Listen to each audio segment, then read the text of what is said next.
This is CBN NewsWatch. It is Monday, March 16th. Thank you so much for joining us. I'm Ephraim Graham. Ahead today, shutting down schools, restaurants, and many businesses, closing to contain the spread of the coronavirus. We're going to look at what's being done and ask if America's healthcare system is ready. And the economic impact, is a recession possible? And what's the outlook for the stock market? A political shocker from Israel as Prime Minister Benjamin Netanyahu may be on the way out after a surprising decision from Israel's president Sunday. We're going to bring you that story from Jerusalem. And Bible teacher Ravi Zacharias asking for prayer after his recent cancer diagnosis and talking about his trust in God. All those stories and more are ahead in this edition of CBN NewsWatch. I want to begin this half hour with much of America shutting down everything from restaurants to schools to stores in a nationwide effort to minimize the spread of the coronavirus. Dale Hurt has the story. Beginning today, at least 5 states have or will announce plans to close restaurants and bars. New York State has joined others like Ohio in closing its public school system, affecting millions of children. The Centers for Disease Control and Prevention now recommends no gatherings of more than 50 people for the next 8 weeks. Dr. Anthony Fauci of the National Institutes of Health thinks the precautions now being implemented can help. I don't think it's going to be that worse because I think what we're doing is going to have an effect. It was a weekend of panic buying and empty store shelves in many places across the country as President Trump asked Americans to stop hoarding groceries and other supplies. You don't have to buy so much. Take it easy. Just relax. Hospitals have been preparing for a potential surge of patients, some putting up tents to handle extra cases. The White House says more than 2,000 additional labs are coming online today with high-speed testing. And as the economic impact spreads, the Federal Reserve lowered interest rates again, this time to near zero. President Trump approved. I want to congratulate the Federal Reserve. President Trump declared Sunday a national day of prayer to lift up first responders, the elderly, and others vulnerable to the coronavirus.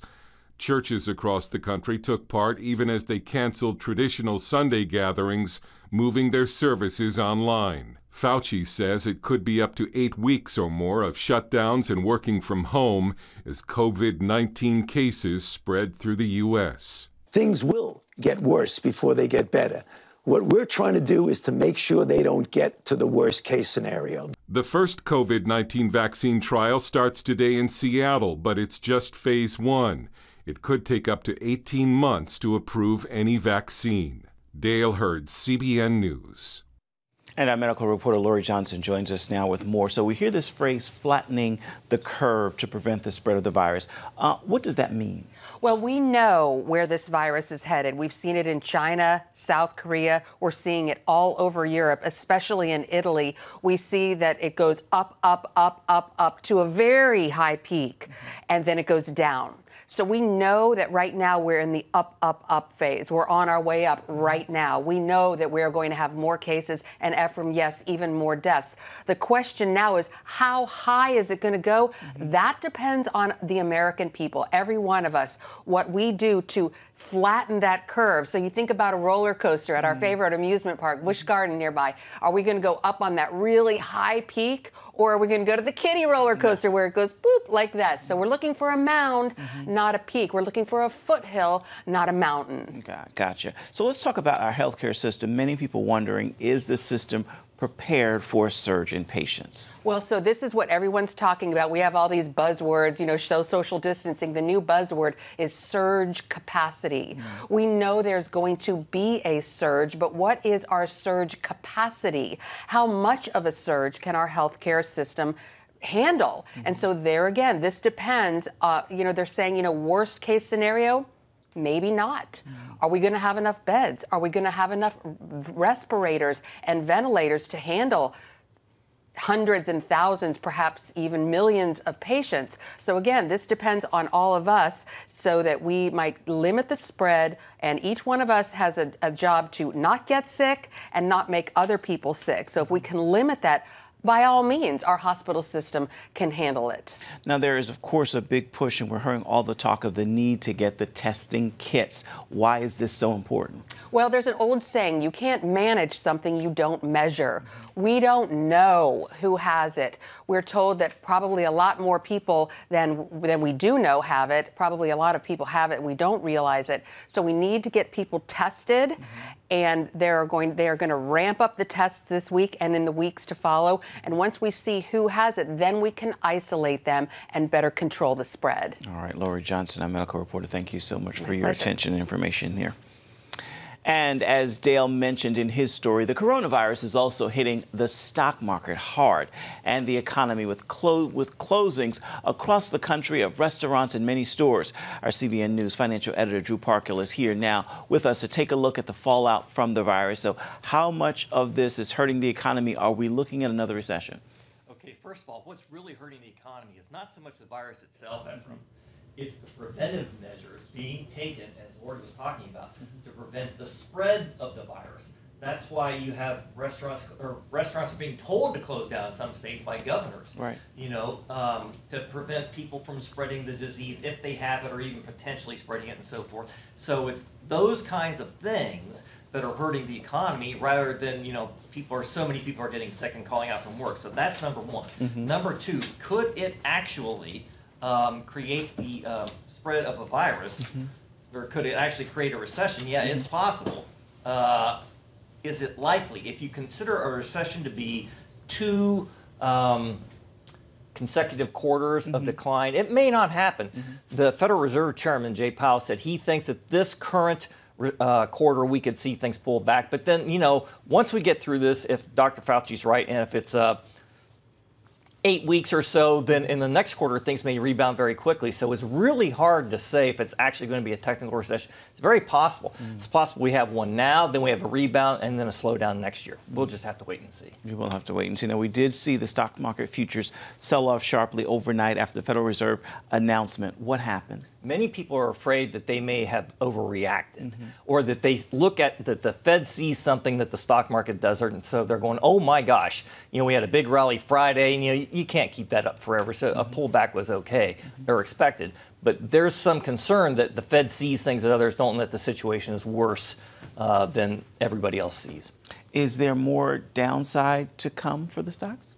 Could very well be. I wouldn't expect it to be a whole lot more, but we could go lower than what we have already. But we're a lot closer to the bottom than we had been. I mean, we could go under 20,000 on the Dow, maybe into the 18,000s, but I doubt seriously we'd go much below that. It's possible, with no guarantees. So what about the long term? In the long term, we'll get through this. We got through World War I, we got through World War II, we got through the Depression, we got through 9/11, we got through the crash of '87. Yes, in the long term, you're going to see the Dow go much higher. In the short term, it's going to be a bumpy ride. All right. Thanks a lot, Drew. Drew Parkhill, our financial editor. Thank you so much for your perspective. I want to remind you to stay with us for the latest on the coronavirus as we provide continuous updates here on the CBN News channel. And, of course, you can find even more at cbnnews.com. How to deal with the coronavirus was also a dominant issue in the Democratic debate between former Vice President Joe Biden and Socialist Senator Bernie Sanders last night, as both tried to show they were the best to lead the U.S. through the pandemic and criticized President Donald Trump's response. Biden promised to deploy the U.S. military to help with recovery efforts and warned a federal bailout may be necessary to stabilize the economy, while Bernie Sanders said his government health insurance plan would let the country respond faster to a health crisis. Biden also making a surprise announcement, with Sanders basically agreeing. And I commit that I will, in fact, I'll pick a woman to be vice president. In all likelihood, I will.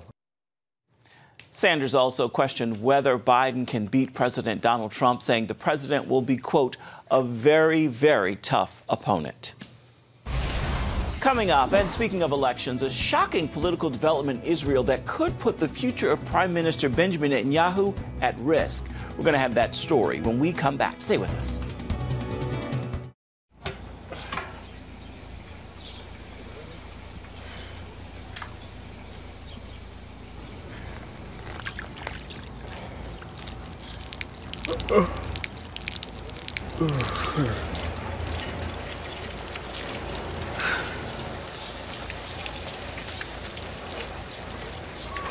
Life is better with a good night's sleep.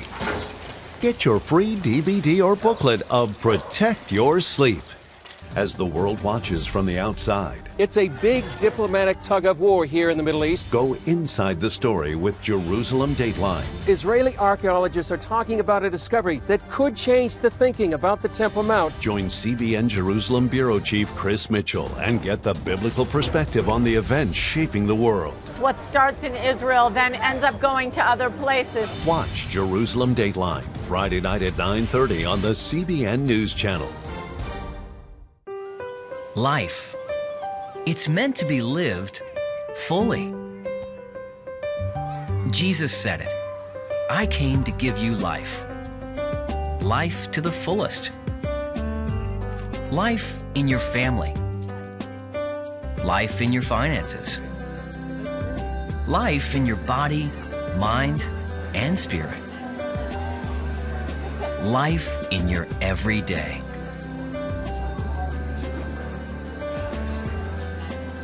At CBN.com, we're taking what Jesus said seriously. We're here to help you discover life. Life. Live it fully. CBN.com.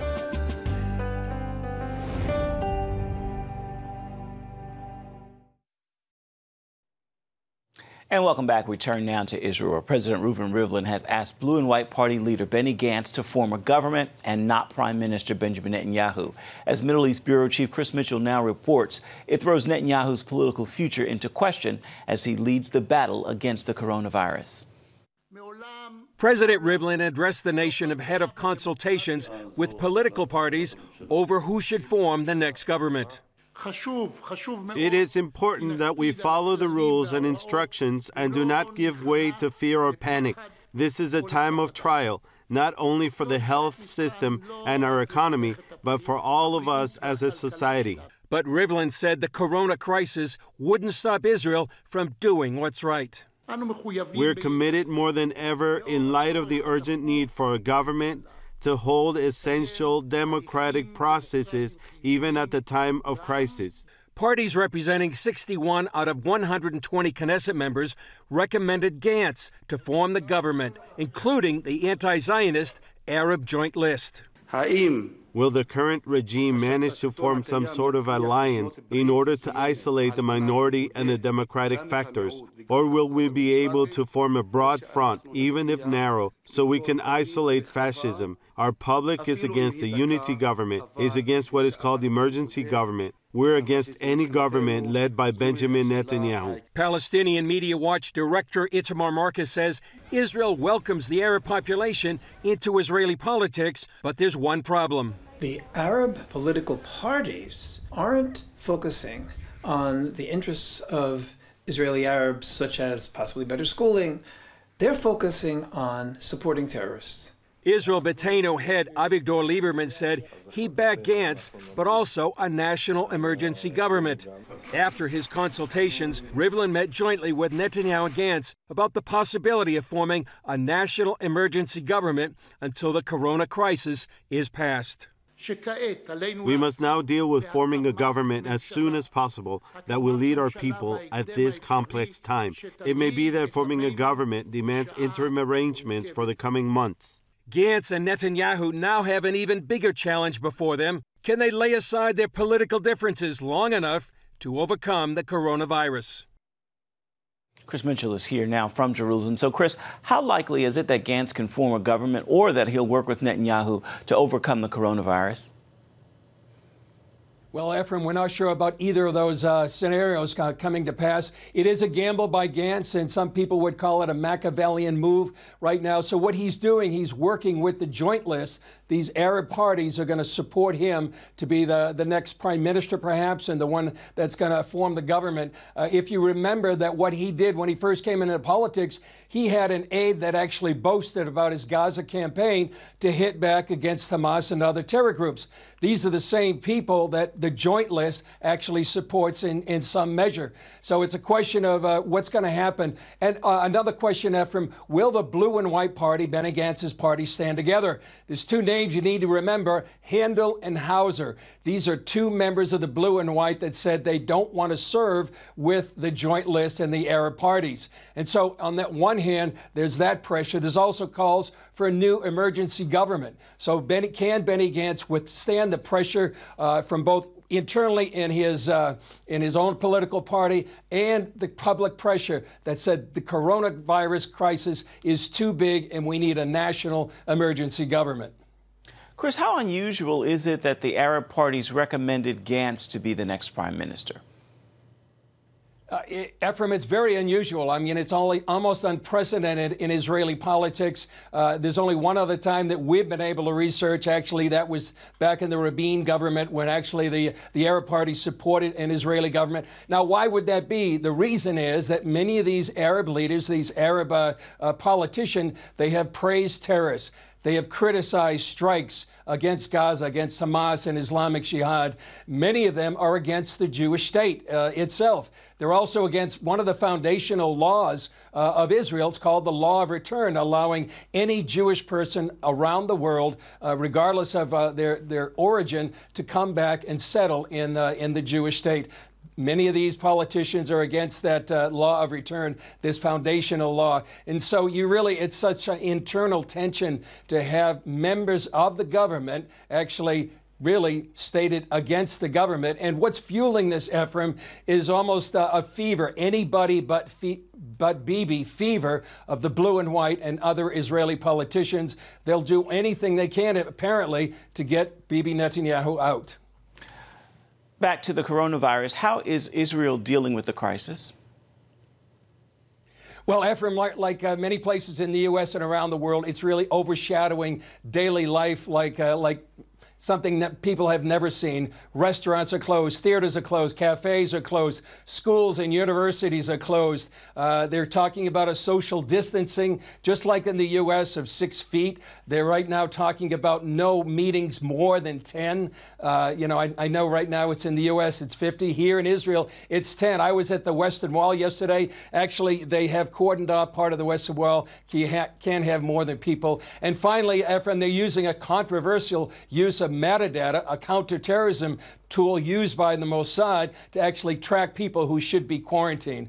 So that's part of what Israel is doing to combat the coronavirus. All right, Middle East Bureau Chief Chris Mitchell, thank you for your time. Still ahead, tomorrow is St. Patrick's Day. It's an old tradition, but surprisingly, Patrick himself is actually a controversial figure in Northern Ireland. We're going to explain why when we come back.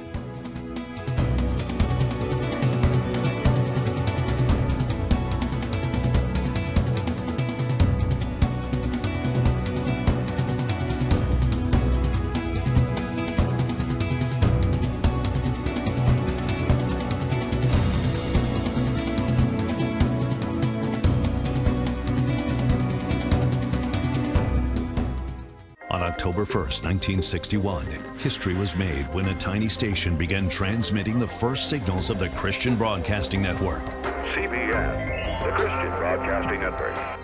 And now, a new era has begun with the all-new CBN News Channel. Just moments ago, the Iron Dome intercepted an incoming rocket right on the Gaza border. Administering in this area, spiritual warfare is definitely involved. A 24/7 news network, bringing you the news you want from a source you can trust. In Kenya, 40% of the medical services are actually provided by these Christian hospitals. Let's talk about the economy. Believers here are joining together to win people to Jesus Christ. All your favorite shows now in one place. Go to cbnnewschannel.com to find out how to get the CBN News Channel on your TV all day, every day. CBN News.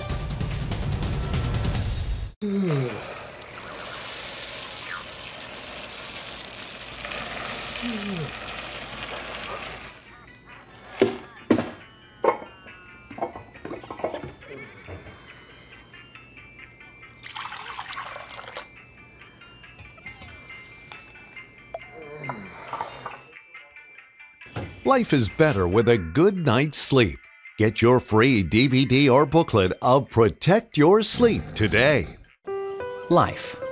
It's meant to be lived fully. Jesus said it. I came to give you life. Life to the fullest. Life in your family. Life in your finances. Life in your body, mind, and spirit. Life in your everyday. At CBN.com, we're taking what Jesus said seriously. We're here to help you discover life. Life. Live it fully. CBN.com. Get the top political news and analysis from Washington on Faith Nation, tonight at 6 Eastern, only on the CBN News Channel. Tomorrow is St. Patrick's Day, and celebrations in many countries have already been shut down because of the coronavirus. But it may surprise you to learn that St. Patrick is a controversial figure for the people of Northern Ireland. Dale Hurd is back now to explain why from Belfast. St. Patrick may be the patron saint of Ireland, but he did much of his ministry in Northern Ireland, so much so that he even asked to be buried here. But the view of who Patrick is and what he stands for is as divided today in Northern Ireland as the wall that still divides part of Belfast. While many nations celebrate St. Patrick's Day enthusiastically, in Belfast it's complicated, at least for many of the city's British Protestants, who see Patrick as having been hijacked by Catholics. I think that St. Patrick means probably two different things to two different groups of people. Johnny McKee is lead pastor at New Life City Church, which sits squarely on Belfast's dividing line. Part of its building in Catholic Belfast, part of it in Protestant Belfast. The Protestants don't celebrate him because even they view him as green, as Irish, as Ireland, as Catholic. And the Catholics, again, unwittingly, celebrate him as Catholic, even though he was neither, for me, Catholic nor Protestant. This is the Schenkel Road in Belfast, and local legend has it that St. Patrick walked this road during his ministry. But later it would become a symbol of bloodshed and destruction during the time known as the Troubles. 30 years of fighting between Catholics who wanted to join Ireland and Protestants who wanted to stay British left 3,500 people dead. A peace agreement was finally signed in 1998, and Northern Ireland is healing, but still has a ways to go. Because all of Ireland was once a part of the United Kingdom, that red X-shaped cross in the Union Jack is actually the cross of St. Patrick. But that doesn't seem to impress the Protestant British here. We would like to think that what Patrick stood for could be a great unifier within our communities. But we've politicised him and we've made him into a religious icon. Jack McKee, senior pastor at New Life City Church, walks with the cross on some of the same roads that St. Patrick used. He walks for peace and reconciliation between the communities. He walks with former terrorists, now born-again believers who used to fight each other and today worship together. His message was one of love, was one of hope. People on both sides would accept that. But if he were to be here today, then you could be sure that both sides would want to drag him into their camp, and that perhaps even both sides wouldn't genuinely want to hear what he has to say. Patrick, who ministered to violent tribes, would have had a heart for modern Belfast, parts of which remain plagued by hatred, drug abuse, and broken families. As far as I'm concerned, Patrick was a fully committed follower of Jesus Christ. Whether we call him evangelical, whether we call him born again, and his message to all the people, regardless of what camp that they found themselves in, regardless of what kingdom that they identified with, his message to the people was Jesus Christ as the Savior for humanity. Dale Hurd, CBN News, Belfast. CBN Film tells the true story of St. Patrick in a docudrama, I Am Patrick, the patron saint of Ireland. It hits theaters for 2 nights only, tomorrow, St. Patrick's Day, and Wednesday. Tickets are on sale right now. You can go to iampatrick.com to see showtimes and to reserve your seats. Coming up, Christian Bible teacher Ravi Zacharias is asking for prayer after a recent cancer diagnosis. We'll tell you what he has to say when we come back.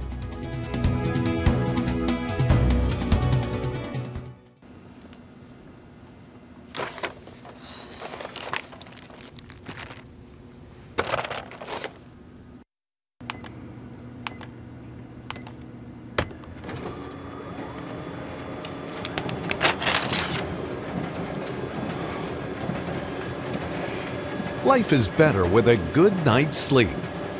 Get your free DVD or booklet of Protect Your Sleep today. I'm Ephraim Graham, and this is Studio 5. Cruise with me as I discover the good things happening in the world of music, sports, television, and movies. The fact that Ryan Coogler was going to be directing the film, I knew that something special was going to happen. We'll chat with artists at the forefront of entertainment and explore the connection between popular culture and faith. I asked my pastor, I said, well, does that mean I'm supposed to be a preacher? He says, well, no, you already have a pulpit. Watch Studio 5 Wednesday night at 9:30. Remember for a moment what it was like to be a child. You believed every story you were told. You saw a world full of endless possibilities. What stories will the world's orphaned and at-risk children believe? We believe the Bible tells the only story truly worth believing. We believe that every child should have the opportunity to dream, the chance to take challenges and turn them into possibilities, the chance to stand on the promises of God, to recognize their place in the greatest story ever told. They have their whole lives ahead of them. Theirs is a world of endless possibilities. They are looking for a story to believe. We will tell them that story. Will you join us?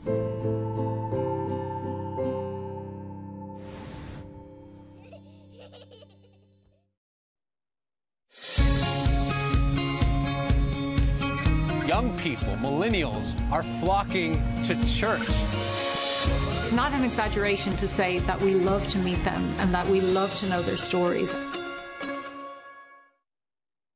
Check out the CBN News Daily Rundown podcast each weekday with me, Caitlin Burke. Click on the show tab at cbnnews.com where you can listen and subscribe. Christian apologist Ravi Zacharias is asking for prayer after being diagnosed with a rare cancer. The internationally known Bible teacher announced on Facebook that he has sarcoma. During a recent surgery on his back, his surgeon discovered a tumor and a biopsy confirmed the cancer.